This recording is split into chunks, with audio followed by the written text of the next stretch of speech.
Hi, my name is Mark Sudduth. I'm a glass worker, and this is my studio. I'm going to show you what I've been working on recently.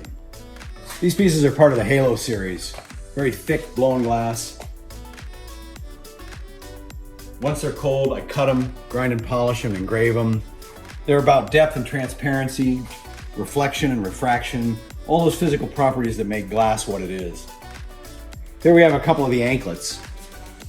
I studied a lot of art history in school, specifically a lot of African art, and these pieces are derived from that. I hand blow the glass and I fabricate the wood. This wood's approximately 90 years old. Just for fun, we have a few hand blown toothpick holders, a couple of more anklets, and finally some of the canted pieces. These forms are very voluptuous, a lot of color. Once they're cold, I cut them, grind and polish them, and I do some sort of surface articulation on them.